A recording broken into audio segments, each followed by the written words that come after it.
કેતાયન અવતારી દુર્ગમ કેતાયન જો અવતારી એ બેસતા ને કોઈ આ આના બે લો બેન હવે તમારે હું કહું છું ગંગાભાઈ તો કેટલો માણસ છે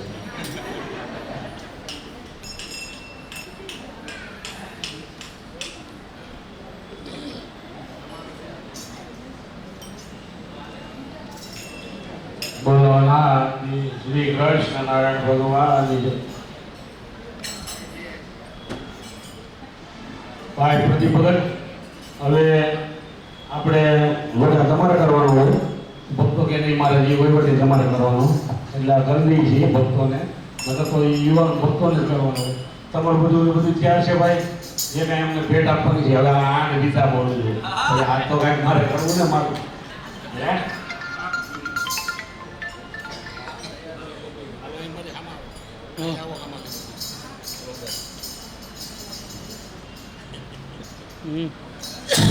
મજાક કરવાની હો ભાઈ 100 વર્ષ જીવી કે 20 વર્ષ જીવી એ જીવે એ માણસો નથી પછી જ્યાં કે જીવી તેની મોત તો કરી જવાય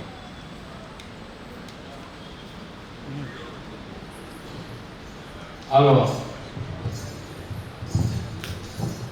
હવે ભાઈ હાલો આજે આ ભક્તોએ બધાએ જે આપણે આગળ વાત કરી ને કે કાશીની અંદર મહારાજે જ્યારે સભા લીધા ત્યારે જે વિદ્વાનોને તેડાવ્યા હોય એને પારિતોષિક દેવાનું ત્યારથી બધું હાલે છે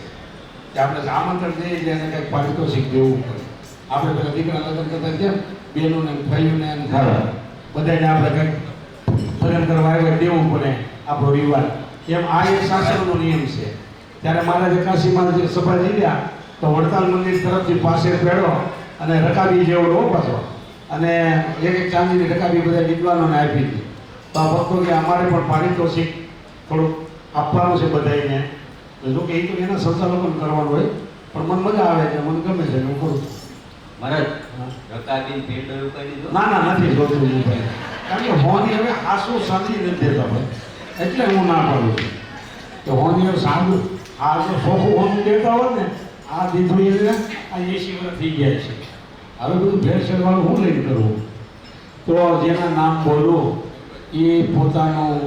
સન્માન લેવા માટે બહેનોના નામ બોલું ત્યારે લાલજી મહારાજ પાસે ઊભા થાય અને એની સામે જે બેન પેરામણી કરવાના હોય એનું નામ બોલું એટલે લાલજી મહારાજ પાસે બહેનો આવે પણ અત્યારે પહેલાં